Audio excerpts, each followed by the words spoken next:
2024 ലോക്സഭാ തെരഞ്ഞെടുപ്പിന് മുമ്പായിട്ട് ഈ ബില്ല് അവതരിപ്പിക്കുന്നതിന് എത്രയോ മുമ്പ് ഭാരതീയ ജനതാ പാർട്ടിയുടെ നേതൃത്വത്തിൽ ഈ ബില്ല് അവതരിപ്പിക്കുവാനുള്ള ശ്രമം നടത്തിയിട്ടുണ്ട്.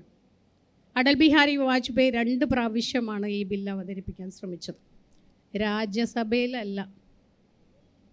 അപ്പോൾ നിശ്ചയദാർഢ്യം എന്ന് പറയുന്നത് ഉണ്ട് ഈ കാര്യത്തിൽ എന്നുള്ളതിൽ നിസ്സംശയം ഭാരതീയ ജനതാ പാർട്ടിക്ക് പറയാൻ സാധിക്കും.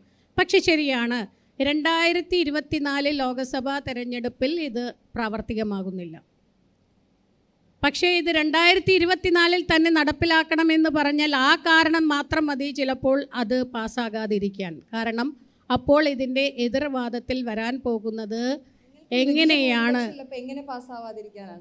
അല്ല പാസ്സാക്കാനുള്ള അല്ല അങ്ങനെ പറയാൻ പറ്റില്ലല്ലോ. ഇതിൻ്റെ ഒരു നിയമം കൊണ്ട് മാത്രം ഒരു തെരഞ്ഞെടുപ്പിൽ കൃത്യമായിട്ട് ഇത്ര ആളുകൾക്ക് ഇത്ര സ്ഥലങ്ങൾ മാറ്റിവെച്ച് കൊടുക്കണം.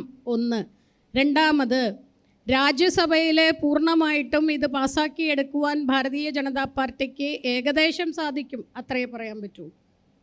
പക്ഷേ നാളെ തന്നെ നടപ്പിലാക്കണമെങ്കിൽ അതിൻ്റെ പ്രോസസ്സ് എത്രത്തോളം ബുദ്ധിമുട്ടുകൾ ഓൾറെഡി ഈ ലോക്സഭാ തെരഞ്ഞെടുപ്പുമായിട്ട് ബന്ധപ്പെട്ടുള്ള പ്രവർത്തനങ്ങൾ നമുക്ക് ആരംഭിക്കേണ്ട, അതായത് വോട്ടേഴ്സ് ലിസ്റ്റിൽ പേരുൾപ്പെടെ വരേണ്ടത്, നിയോജക മണ്ഡലം അടിസ്ഥാനത്തിലുള്ള വേർതിരിവുകൾ, അതോടൊപ്പം ഏതൊക്കെ മണ്ഡലങ്ങൾ സ്ത്രീ സാന്നിധ്യം കൂടുതലുണ്ട് അത് തെരഞ്ഞെടുത്ത് അവിടെ സ്ത്രീ പ്രാതിനിധ്യം ഉറപ്പാക്കുക എന്നുള്ള നിരവധിയായിട്ടുള്ള കടമ്പകൾ ഇതിനുള്ളിൽ നടക്കേണ്ടതുണ്ട്.